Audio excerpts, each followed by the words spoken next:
সকলকে নমস্কার জানিয়ে আজকের আমাদের সান্ধ্যকালীন এই স্মৃতি পূজা শুরু করছি। প্রতি বছরই যখনই এই ডিসেম্বর মাসটা আসে আমাদের পরিবারে এটা একটা খুব দুঃখের মাস। যদিও প্রায় 81 বছর আগে এই মানুষটির প্রয়াণ হয়েছিল, যার নাম স্বর্গত শ্রী অনিল ভট্টাচার্য, গীতিকার, সুরকার। কিন্তু খুব অসময়ে মাত্র 36 বছর বয়সে 14ই ডিসেম্বর 1944 সালে তার প্রয়াণ হয়। তিনি 1908 সালে জন্মগ্রহণ করেছিলেন আমাদের কলকাতার, উত্তর কলকাতার শ্যামবাজারের বাড়িতে, যে বাড়িতে এখনও আমি বসবাস করি যখনই যাই কলকাতায়। আমার বাবার সেজ কাকা হলেন সম্পর্কে। তার বাবা ছিলেন অমৃতলাল ভট্টাচার্য এবং তার মায়ের নাম ছিল জগদম্বা দেবী।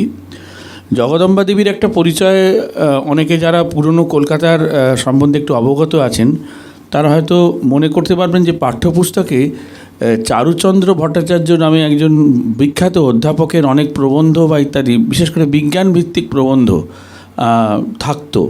সেই চারুচন্দ্র ভট্টাচার্যের ভগিনী ছিলেন এই জগদম্বা দেবী, যিনি অনিল ভট্টাচার্যের মা, মানে আমার সেজ দাদুর মা। তো একটা একাডেমিক বেস তো ছিলই, তার মানে সহজাতভাবেই তার ভেতরে সে রক্তে ছিল। তো পড়াশুনোতেও তিনি খুবই ভালো ছিলেন। তৎকালীন স্কটিশ চার্চ কলেজে, স্কুলে তিনি পড়াশুনো করেছেন এবং তার এতটাই মেধা ছিল যে তাকে কখনও স্কুল ফি বা কলেজ ফি দিতে হয়নি, সবটাই স্কলারশিপেই তার হয়েছিল। তো খুবই মেধাবী ছিলেন এবং উনি যখন গ্র্যাজুয়েশন করেন, সেই গ্র্যাজুয়েশনের সময় 1929 সালে স্কটিশ চার্চ কলেজ থেকে বিএসসি পাশ করেন। বিজ্ঞান বিষয়ে তার ডিগ্রি ছিল। কিন্তু একটা লক্ষ্য করার মতো বিষয় যে কিন্তু তিনি তার ইনক্লাইনেশনটা কিন্তু ছিল কিন্তু সঙ্গীত এবং আর্ট, কালচার ইত্যাদি দিকে। এবং তার একটা ছিল যে তিনি ওই চাকরি করা বা কারোর আন্ডারে কাজ করা, এইটা ওনার ভেতরে একদম ছিল না। কোনো না কোনোভাবে আমি যখন জন্মগ্রহণ করি, আমার ছোট দাদু মানে নির্মল ভট্টাচার্য, মানে অনিলবাবুর সবথেকে ছোট ভাই যিনি, তার একটা প্রেডিকশন ছিল যে সেজদা ফিরে এসছে। তো এরকম একটা কিছু বলতো। আমি যদিও কোনো দিন সেভাবে অনুভব করিনি ব্যাপারটা, কিন্তু কোনো না কোনোভাবে আমার মধ্যে ওই জিনিসটা এসেছিল যে আমিও মানে জয়েন্ট এন্ট্রান্সে ডাক্তারিতে চান্স পেয়েছিলাম বা পড়াশুনোর দিক থেকে খুব খারাপ ছিলাম না, কিন্তু চাকরি কিছুতেই করব না, এটা একটা ভেতরে ছিল। আর সঙ্গীতকে নিয়েই আমি আমার জীবনের রাস্তা বেছে নেব, যেটা অনিলবাবু কিন্তু আমাদের বাড়িতে একমাত্র করেছিলেন। কিন্তু তিনি খুব অল্প বয়সে চলে যান।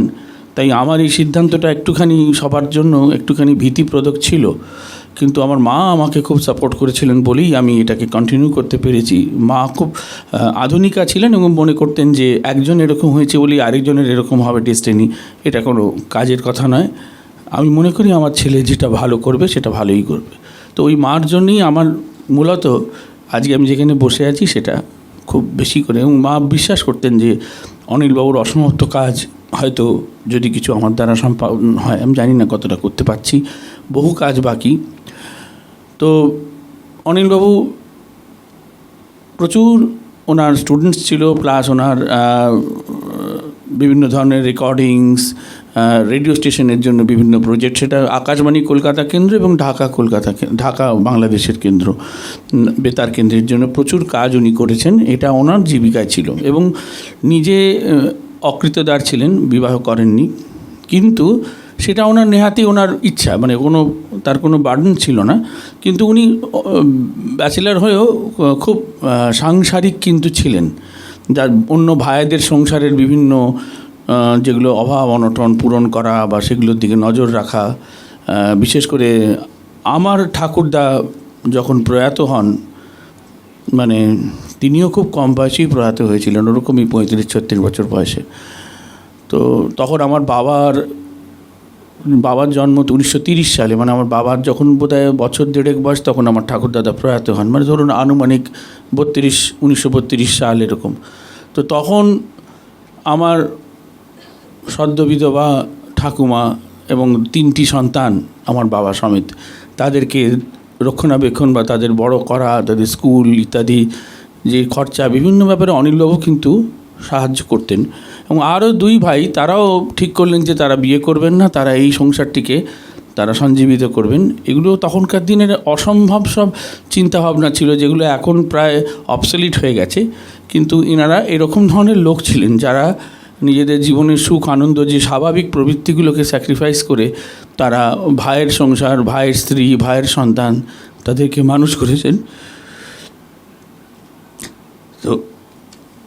তো এই ধরনের মানুষদের জন্য আমরা স্মৃতি পূজা অব্যাহত রাখতে চাই।